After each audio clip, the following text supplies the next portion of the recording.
Neste período tão difícil da história da humanidade, várias questões surgem sobre a providência de Deus e os mistérios da existência humana. Diante desta pandemia de vírus chinês, poderíamos nos perguntar: se Deus é sumamente bom e onipotente, por que existe o sofrimento? Se ele é sumamente bom, deseja acabar com o sofrimento. Se é onipotente, é capaz de pôr fim ao sofrimento. Portanto, não deve ser sumamente bom nem onipotente. Se analisarmos essas sentenças de uma forma simplista, poderíamos até achar que elas são dotadas de argumentos equilibrados. Na verdade, esses argumentos estão encharcados de sofismas, de argumentos falsos. Como diz padre Dwight Longenecker, sempre me surpreendeu o fato de alguns filósofos e teólogos ainda gastarem energia com esse raciocínio. Por isso, suspeitei que, na verdade, eles não quebram a cabeça com o assunto. Trata-se, antes, apenas de uma birra adolescente por terem decidido que não gostam de Deus. Apesar disso, o questionamento pode continuar. Como um Deus bom pode permitir o sofrimento? Deus provoca o sofrimento como punição pelos pecados? Esse vírus chinês é o juízo de Deus sobre a humanidade? Para responder à pergunta, temos de analisar, em primeiro lugar, o que é sofrimento. Podemos definir o sofrimento como uma dor de qualquer espécie, e a dor nem sempre é algo ruim, embora faça nos sentir mal. Se você colocar o dedo em uma tomada, poderá levar um choque e provavelmente sentirá um desconforto, uma resposta natural para fazê-lo tirar esse mesmo dedo dessa mesma tomada. Enfim, a dor que você sente em alguma parte do corpo é um sinal de que algo não está bem. Dores físicas podem nos indicar que algo não está certo e, por isso, apesar de serem penosas, não se tratam de algo mal em si mesmo. Um segundo tipo de sofrimento é aquele que causamos em nós mesmos. Se você beber alguns litros de alguma forte bebida alcoólica todos os dias, provavelmente terá uma doença no fígado e outras desordens dolorosas. Se comermos doce em excesso, gordura em excesso, doenças físicas podem ser desenvolvidas, e essas consequências serão decorrentes de suas más escolhas. Como exemplifica Padre Dwight, se você mantiver relações sexuais perigosas, não se surpreenda se contrair alguma doença terrível. Escolhas têm consequências, e boa parte do nosso sofrimento vem de nossas próprias más escolhas. Podemos até nos arrepender, mas não faz sentido queixar-se muito se os únicos culpados somos nós mesmos. Também temos aquela dor que é causada por outras pessoas, por meio do crime, do abuso, da violência, da ganância e da luxúria. Nós não fazemos mal somente a nós, mas também a outras pessoas. Não podemos culpar a Deus por essas dores. Temos que ter a noção de que, objetivamente, o Altíssimo poderia acabar com todo esse sofrimento. E é nessa ação que os birrentos se apoiam para criticar a Deus segundo a segundo. Na realidade, Deus, com sua onipotência, poderia acabar com essas dores, mas isso não significa dizer que ele deva, que ele esteja obrigado a fazer isso. E sabem por quê? porque isso limitaria o nosso livre-arbítrio. Simples assim. Com certeza, com sua onisciência, o único Deus que é Pai, Filho e Espírito Santo, que é amor, piedade e ternura, enxerga com facilidade todo esse sofrimento causado por nós, em nós e nos outros. Ele vê todo esse sofrimento e o abomina. Podem ter certeza disso, mas isso não quer dizer que obrigatoriamente o Altíssimo nos livrará sempre dele. Com sua providência, o Senhor pode agir, mas isso não obriga a fazer isso sempre, no que tange a nos livrar de todo sofrimento. Temos também a dor, que é provocada por atos desonestos corporativos. Segundo o padre Dwight, um governo, uma empresa ou qualquer outro grupo de pessoas pode causar sofrimento por meio de sua legislação ou de suas decisões. Isso pode, em alguns casos, provocar um sofrimento que não se pode especificar e imputar a um agente causal ou resultado particulares. Assim, por exemplo, uma companhia de eletricidade pode instalar linhas elétricas em um bairro e, ao fim, descobrir que viver perto delas aumenta a probabilidade de ter câncer. Outro exemplo é o de uma empresa de alimentos que põe aditivos ou conservantes em seus produtos, algo que parece seguro, quando, na verdade, acumular tais produtos no organismo causa problemas de saúde inesperados. Nesses exemplos, o sofrimento é mais amplo e acabamos sendo expostos a ele sem intenção de causá-lo.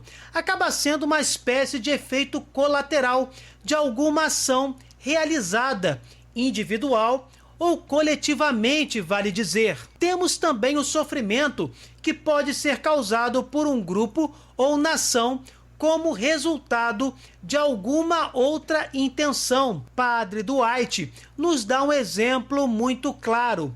Um país pode enviar soldados para derrotar um ditador e restaurar a liberdade, mas o preço dessa justiça é o sofrimento generalizado, muitas vezes dos inocentes.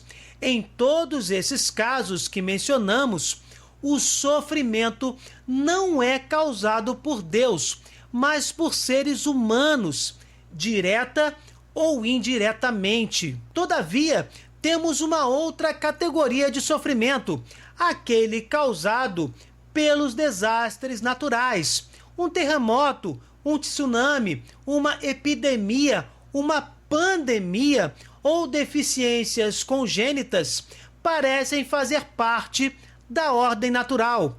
Alguém poderia perguntar: por que Deus não resolve esses problemas e elimina esse tipo de sofrimento? Como mencionamos no início desse vídeo, Deus pode fazer isso, mas não significa que deva. Temos que nos lembrar que o mundo inteiro está decaído. Existe uma profunda ruptura. A ordem natural está desordenada e nós estamos também nesta condição. E aqui, de forma bem rápida, podemos nos lembrar do conceito de pecado original, que está no Catecismo da Igreja Católica. O relato da queda utiliza uma linguagem feita de imagens, mas afirma um acontecimento primordial, um fato que ocorreu no início da história do homem. A revelação dá-nos a certeza de fé de que toda a história humana está marcada pelo pecado original, cometido livremente por nossos primeiros pais. Neste pecado, o homem preferiu a si mesmo a Deus e com isso menosprezou a Deus. Optou por si mesmo contra Deus, contrariando as exigências de seu estado de criatura e, consequentemente, de seu próprio bem. Constituído em um estado de santidade, o homem estava destinado a ser plenamente divinizado por Deus na glória. Pela sedução do diabo, quis ser como Deus, mas sem Deus e antepondo-se a Deus e não segundo Deus. a Escritura mostra as consequências dramáticas desta primeira desobediência. Adão e Eva perdem de imediato a graça da santidade original. Têm medo deste Deus, do qual fizeram uma falsa imagem, a de um Deus enciumado de suas prerrogativas. A harmonia na qual estavam, estabelecida graças à justiça original, está destruída. O domínio das faculdades espirituais da alma sobre o corpo é rompido. A união entre o homem e a mulher é submetida a tensões. Suas relações serão marcadas pela cupidez e pela dominação. A harmonia com a criação está rompida. A criação visível tornou-se para o homem estranha e hostil. Por causa do homem, a criação está submetida à servidão da corrupção. Finalmente, vai realizar-se a consequência explicitamente anunciada para o caso de desobediência. O homem voltará ao pó do qual é formado. A morte entra na história da humanidade. Em consequência do pecado original, a natureza humana está enfraquecida em suas forças, submetida à ignorância, sofrimento e à dominação da morte, e inclinada ao pecado, inclinação chamada de concupiscência. Segundo a fé dos cristãos, este mundo foi criado e conservado pelo amor do Criador. Na verdade, este mundo foi reduzido à servidão do pecado, mas Cristo, o crucificado e ressuscitado, quebrou o poder do maligno e libertou o mundo. Depois de toda esta meditação diante do catecismo, seria o vírus chinês uma punição divina? O padre Dwight responde: penso que não. Ao contrário, ele se aproveita das ocasiões de desastres e catástrofes que ocorrem ao longo da história para nos dar um alerta, lembrarmos-nos da verdadeira natureza da realidade. Quando o sofrimento decorre do pecado, há uma punição, por assim dizer, natural decorrente do próprio pecado. Quando o desastre ocorre por meio das vidas desordenadas que levamos, coisas ruins acontecerão.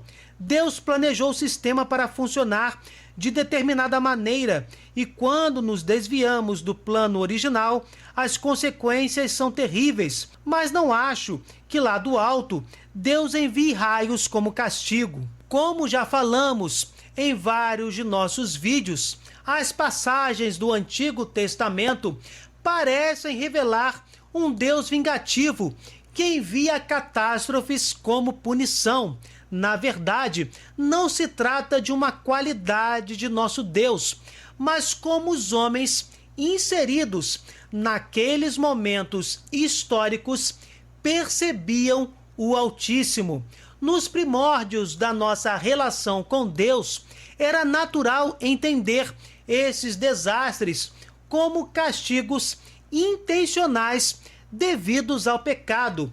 Jesus nos ajuda a compreender que o pleno cumprimento da lei e dos profetas será dado através dele. Ele é um Deus de justiça e de misericórdia.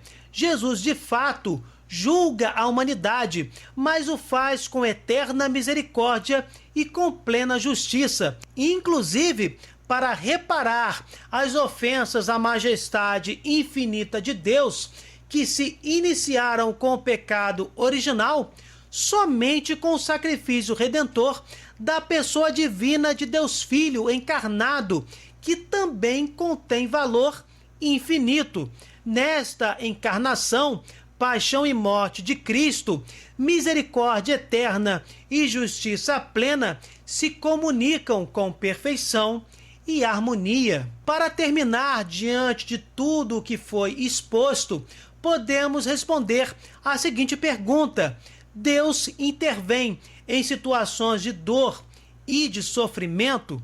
Sim, ele inclusive o faz pelo auxílio de nossos anjos da guarda e pela nossa participação na vontade divina com as nossas orações e sacrifícios.